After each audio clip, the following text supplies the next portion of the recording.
When you think of no cell service, bag showers, sleeping on dirt, and rabid dogs, I'm sure you think of very poor and not really ideal living conditions. And I'm here to tell you that those slight inconveniences are so small in comparison to the world I was introduced to this week. I was blessed to go to Tijuana, Mexico with my church as we built houses for struggling families. Growing up in a world where I had everything I could possibly ask for, including food to eat, water to drink, and a house to live in, I didn't know what to expect going to a place like this. The first day was the beginning of all the new things I started to experience, as all the signs turned to Spanish and the buildings became much more worn down and brittle than anything I was used to seeing. This was my first time out of the country, so I was very excited to see all the other things that were to come.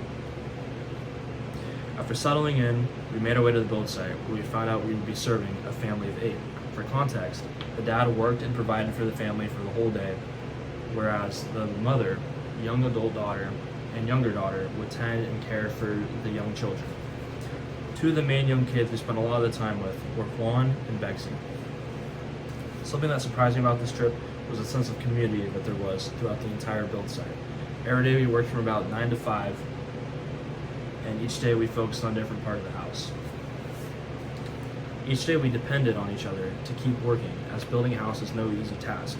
Me and my friends were primarily in charge of sawing, cutting, and sculpting the wood for the house, whereas other people were in charge of mixing concrete, as well as playing with the family. Everybody had a role to play, and I think that's another reason why this trip was so memorable. As I mentioned earlier, me and my build group were one unit, and this applied to more than just building the house. We spent time playing with the kids, having lunch with the family, and engaging with the family, which I think was one of the most important things about this trip, building a relationship with that family. Even though they only spoke Spanish, we were able to communicate with them through far more than just simple dialogue. While this week I thought would feel like a journey, it flew by quicker than I could have possibly imagined, and the final days included finishing the house and giving it to the family. As we finished the house, we presented it to the family, and a culmination of emotions were swept over me and my build group. There was a feeling of achievement, as we had finally finished the thing we spent so hard working on the entire week. But there was a feeling of sadness, as we knew that we'd never work as this build group again, and we would have to say goodbye to this family forever. The reaction to the family was priceless and left a proud but bittersweet feeling inside me, but I was happy to know that I was at least hopefully able to better someone else's life. My biggest takeaway from this trip was the perspective it left me with. Something that I noticed throughout the entire week was how happy this family was, and they lived in some of the worst conditions I could have ever imagined. So I wondered, how could this family be so happy? That was until I thought about perspective, and the perspective they have on the world they live in. Although to us it might seem like they live in poor conditions, to them that is their reality. And that made me think about the reality I live and how everything I have is important to me.